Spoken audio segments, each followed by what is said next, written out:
ముళ్ళకి భయపడలేదు, పాముకి భయపడలేదు.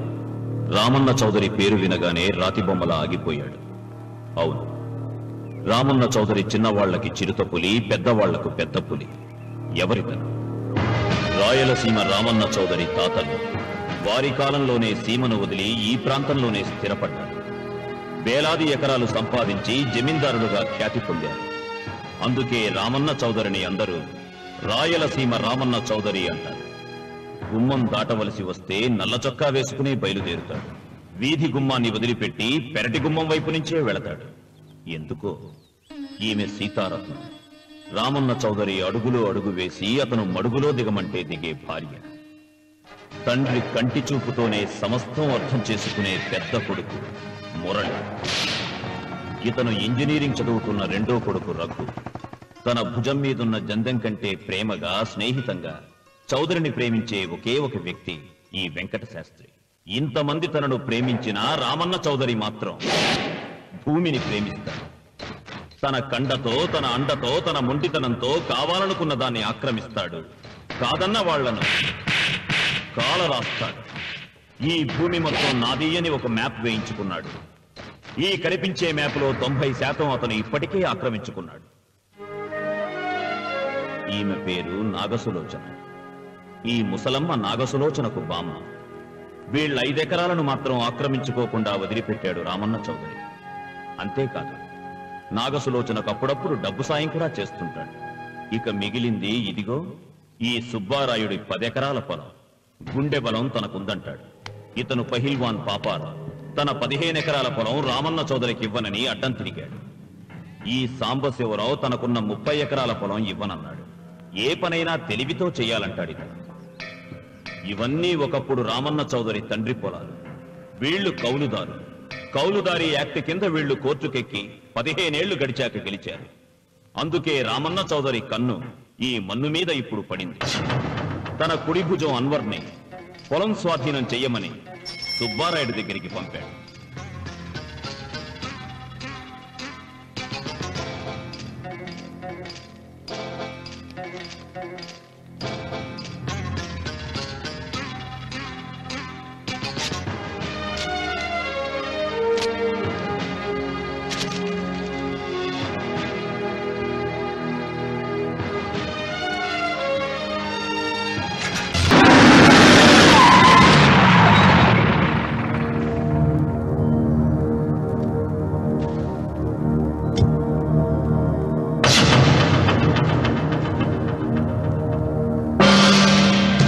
సుబ్బారాయుడు, రామన్న చౌదరి గారు వచ్చారు.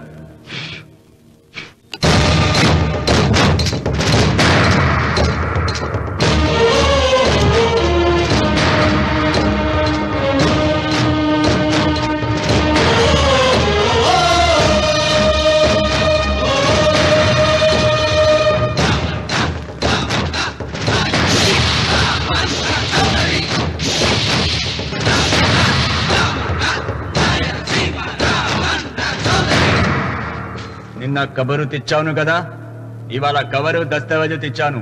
వచ్చి సంతకం పెట్టు.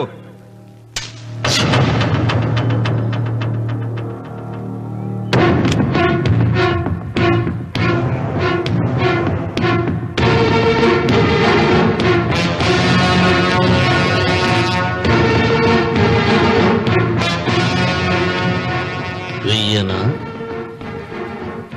తిప్పను?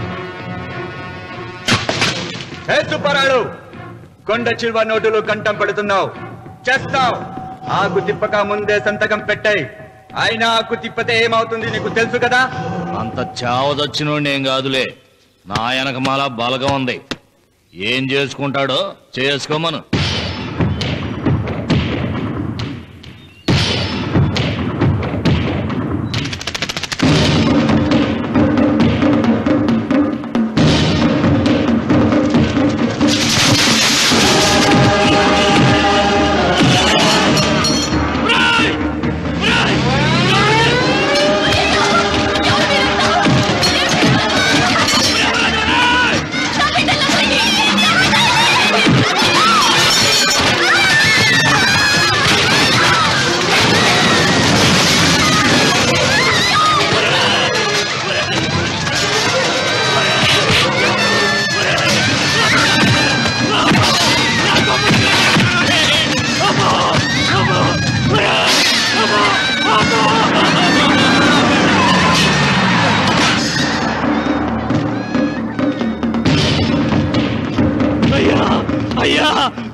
వద్దయ్యా, నీకు దండం పెడతానయ్యా.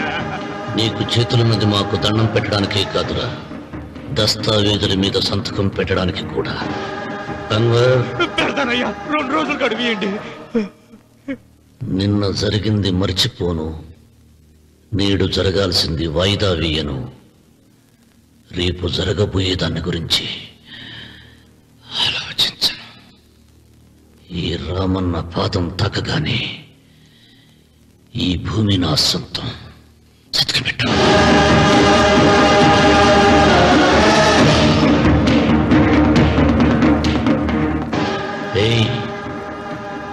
బలవంతుడు ఎదురు వచ్చినప్పుడు తల వంచిన వాడు బాగుపడతాడు, ఎదిరించిన వాడు వాగులో పడతాడు. రామన్న చౌదరి.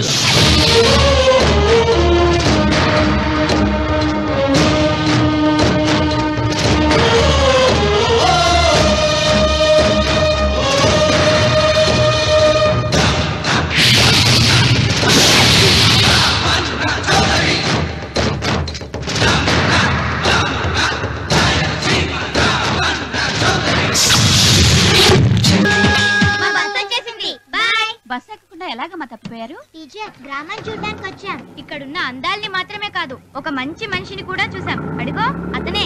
అంకుల్ బాయ్, మీరు మా శ్రీవిద్యానికేతన్కి తప్పకుండా రావాలి. వచ్చేసా. ఏంటమ్మా రాఖీ రెడీయా? నీదే ఆలస్యం. తోడపట్ట పోయిన ప్రతి సంవత్సరం మర్చిపోకుండా కడుతున్నావమ్మా. దీర్ఘ సుమంగళి భవ. మంచి మట్టి గాజులు వేయించుకోమ్మా. ఈ పేదవాడు నీకు ఇంతకన్నా ఇచ్చుకోలేడు. మట్టి గాజులు ముత్తైదికి శుభం అన్నయ్య. అవును, ఈ రోజు పూజ బాగా భారీగా చేసావమ్మా. ఎందుకని అడుగుతున్నావు? నిన్న మీ ఆయన ఇంత పాపం చేశాడు. ఆయన వస్తున్నారు. ఎరా వెంకన్న, ఇందాకటి నుంచి ఆకాశవాణి వార్తలు వినిపిస్తున్నాయి. నన్ను చూడగానే టక్కున కరెంటు పోయిందేమిటి? నువ్వు మమ్మల్ని మాట్లాడిస్తే కదా. తప్పుకోమ్మా. అంతేనా? పొద్దున్నే తప్పాలా మోసిన సంగతి నాకు తెలిసిపోయిందని భయం. నేను తప్పాలా మోసానా? ఏం చేయలేమ్మా. వీడి గురించి నేను ఏమైనా చెప్పానా? ఇంతకు ముందే కదా అన్నయ్య ఆయన ఇంత పాపం చేశారన్నా. అయ్యో, దేవుని ముందైనా నువ్వు అబద్ధం చెప్పగలవేమో గానీ మీ ఆయన ముందు నువ్వు అబద్ధం చెప్పలేవు. వెంకన్న, సీత చేత రాఖీ ఎందుకు కట్టించుకున్నావు? నా చెల్లెలి కాపురం బాగుండాలని. మరి నువ్వు అన్న జీవితం చల్లగా ఉండాలని కోరుకున్నావా? కోరుకున్నానండి. ఏం కోరుకున్నావు? వాడు గులాబీ తోట ఎండిపోయిందని తెలుసా? ఇదిగో సీత, రాఖీ కట్టించుకున్న చేత్తోనే ఈ డబ్బులు వాడికి. రావుడు, గులాబీ తోట ఎండిపోయిందని నాకెలా తెలుసు అనేగా. నా కన్ను నాకు కావలసిన పొలాన్నే కాదురా, నా ఆత్మీయుల కష్టాలు కూడా చూస్తుంది. టిఫిన్ తిన. మురళి, రఘు ఎక్కడ? ఒరే రఘు, ఒరే ఇంతసేపు ఎక్కడికి వెళ్ళావురా?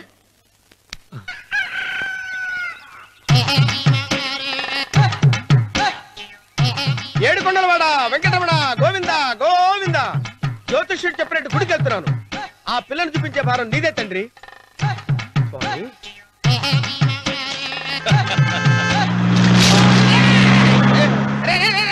దరిద్రుడా, కడుపు అన్నం తిన్నావా, గడి తిన్నావరా?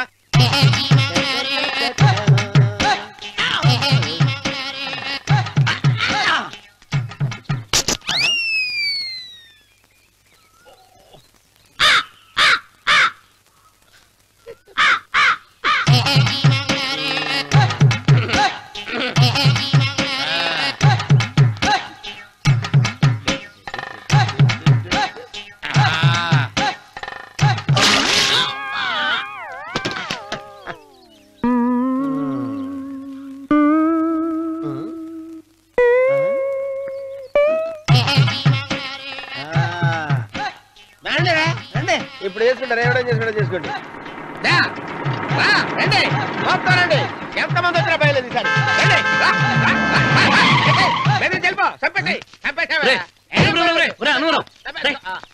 ఏమైందిరా నీకు? ఏం చెప్పమంటావు బాబు? పైనుంచి కిందకి ముద్రపోతున్నా పెళ్లి కాలేదు. పక్క ఊళ్ళో పేరెంట్ తల్లి ఆలయం ఉందంట. అక్కడికి పెళ్లి కాని వాళ్ళే వెళ్ళాలంట. అక్కడికి వెళ్తే లట్టక్కన పెళ్లి అయిపోద్దంట. అయితే మాత్రం గుడికి ఏ అవతారంతో వెళ్తావా? ఏం చెప్పమంటారు బాబు, అదంతా పెద్ద కథలే. ఉన్న బట్టలు మొత్తం పాడైపోయినాయి. మిగిలింది ఒకటే జత, అది సంచిలో పెట్టుకున్నా.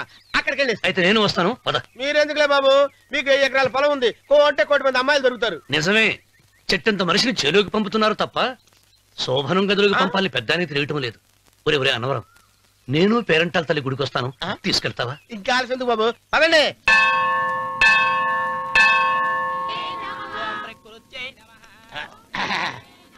ఒరే ఒరే ఒరే అన్నవరం, గుడిలోకి వెళ్లే ముందు కొలంలో కాళ్ళు కొడుకుని వెళ్ళడం ఆచారం రా. బాలవాళ్ళ చంద్రబాబు గారు, మనం ఇక్కడికి వచ్చినందుకు కాళ్ళు చేతులు కడుక్కోవడానికా? మీరు కాళ్ళతో కడుక్కోనండి, నేను వెళ్తాను, నేను వెళ్ళిపోతాను బాబు.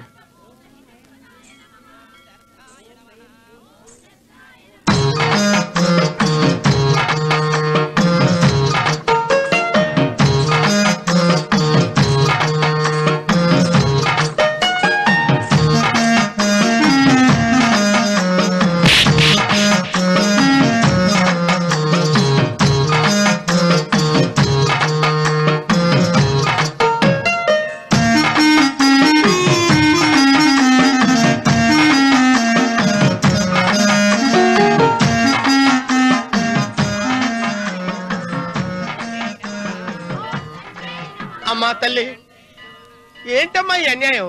నాకు ఇంతవరకు పెళ్లి కాకపోవడం ఏంటమ్మా? నేనేమన్నా బేదోండా, బిక్కోండా, అడుక్కుతుంటున్నానా? నాకు రాయలసీమ రామన్న చౌదరి గారి పొలం పక్కన 100 ఎకరాల పొలం ఉంది కదమ్మా. నాకు సరైన జోడించుడు తల్లి. అమ్మా తల్లి, పోతురాజుపాలెంలో నాకు పెద్ద మేడ ఉంది, డిబ్బి సవర్ల బంగారం ఉంది. అయినా కూడా నా భాష బాగోదని ఎవరు నన్ను మనవాటానికి రావడం లేదమ్మా. మొట్టమొదటిసారి నీ గుడికి వచ్చా, నాకు పెనువిట్టి దొరికేటట్టు చెయ్యి. అలాగ చేస్తే నీ డిప్పీలో 30 రూపాయలు వేస్తా. దెప్పియా, ముప్పియా? ఈ భాష ఏంటి తల్లి? నీ పేరేంటి? ఎంకమ్మ. ఎంకమ్మ? భగవంతుని ఇంత అందాన్నిచ్చి ఇంత దరిద్రమైన పేరు పెట్టాడేంటి? పేరుదేముంది, వెంకు అని పిలుచుకోవచ్చుగా. అది సరి, నీ పేరేంటి? నా పేరు అన్నవరం. ఏంటి నచ్చలేదా? వాంతొస్తున్నట్టుందా? ఇష్టం లేకపోతే అను అని పిలవచ్చు కదా. నాకు 100 ఎకరాల పొలం ఉంది తెలుసా?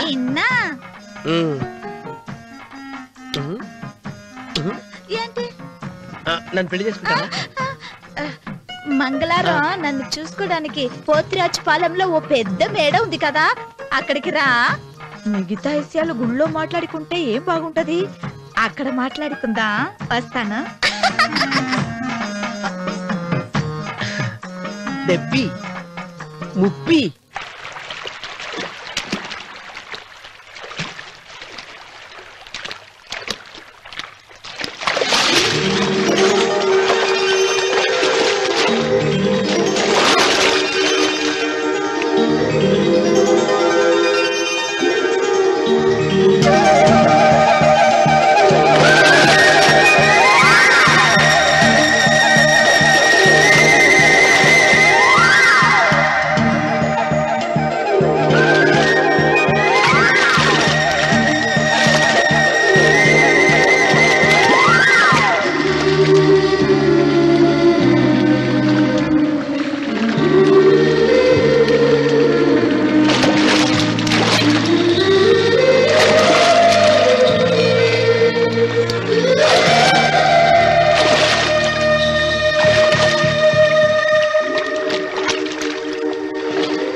కంగారు పడక సుబ్బారాయుడు, మేమిద్దరం ఊళ్ళో లేని టైం చూసి దెబ్బతీశాడు ఆ రామన్న చౌదరి.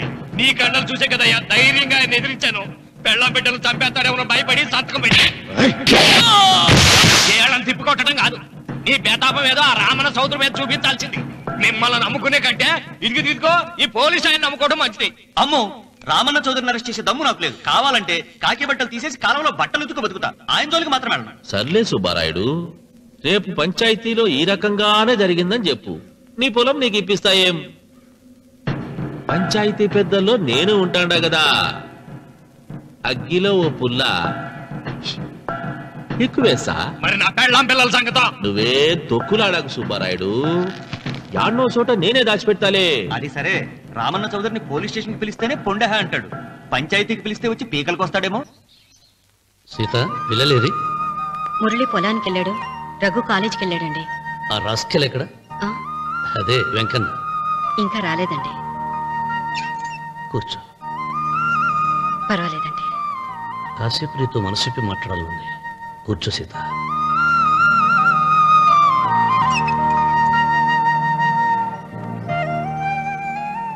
రాక రాక వచ్చింది అవకాశం మా చెల్లెలకి, నేనెందుకు చెడగొట్టాలి? నీతో ఇలా ముచ్చట్లు చెప్పుకోవాలని ఎందుకు అనుకున్నాను అడగవే. నాకు తెలుసు, ఎవరిదైనా పొలం తీసుకున్నప్పుడు మీరింత ఆనందంగా ఉంటారు. ఏంటండి ఇక్కడ నిలబడ్డారు? అన్వర్, అయ్యా. ఓరి వెధవా, పాడు చేసావు కదా. అయ్యగారు, పంచాయతీ పెద్ద మిమ్మల్ని పంచాయతీ దగ్గరకు రమ్మన్నారు. ఆయన మాట అనేసరికి నాకు తల కొట్టేసేనట్టయింది. మీరుండగా అసలు ఊరిలో ఇంకో పెద్ద ఏంటి? మీరే పంచాయతీ పెద్దగా ఉండొచ్చు కదా అంటే ప్రతిసారి నవ్వి ఊరుకుంటారు.